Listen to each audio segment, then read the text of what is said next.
zonja ministre Tytu ka arrestu në vitin 2023 Nagip Krasniqi.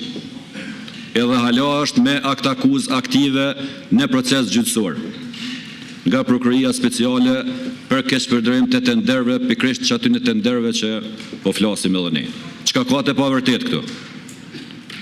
A mund është me mohu që ka tërheq miliona Martin Berisha edhe nuk është në hetim? Cila është e pavërteta?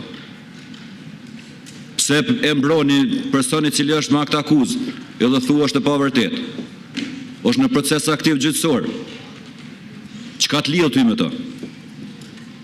A ki përgjegjësi? Edhe del thu këtu, u thanë disa të pavërteta. Një kompanie vetë me t'i ka marrë 300 milion euro eksport energjisë elektrike. Ofër 300 milion t'i ka marrë. Gati 1 miliard ki eksportua energji elektrike për 3 vitet e fundit. Importuam, falë. Hajde, cila është e pavërteta? Në vend se me kërku ndihmë, edhe në vend se me kërku falje qytetarëve të Kosovës, që nuk e ka mundësh me menaxhu këtë sektor, edhe po krejt, po i marrin parasysh krizat globale, ti dele thu këtu, u thanë disa të pavërteta. Të pavërteta ti thu ti.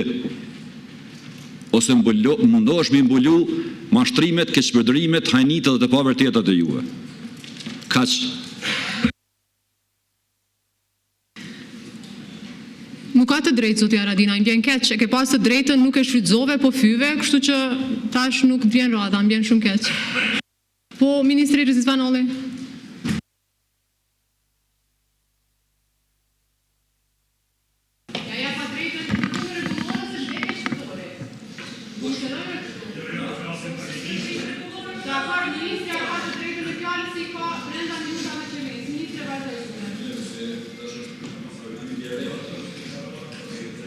Ministre, fjala është për ju?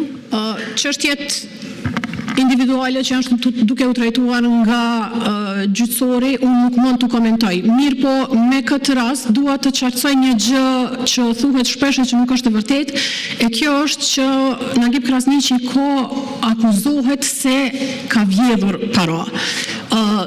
Dëmi i cili pretendohet nga prokuroria, në rastin e kontratës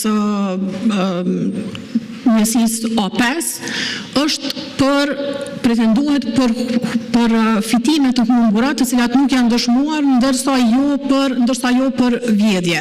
Kjo, duke qenë se është një çështje që flitet shumë publikisht dhe akt akuza dhe të gjitha informatat janë publike, mendoj që është mirë që të jemi të qartë kur flasim se për çka jemi duke folur. Ndërsa gjykimin sigurisht e bën dikush tjetër.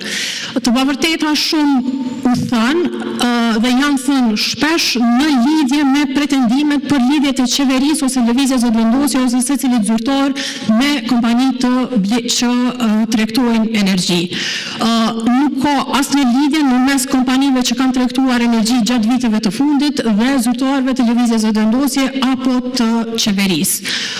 Këto janë komplet të pabaza.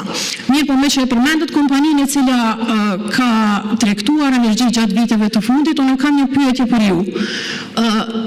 Çka ndodhi që e ndalet këtë temë para disa muajsh? A ka ndodhur një tender i ri dhe ka fituar kompaninë këtë kontratë dikush tjetër tash?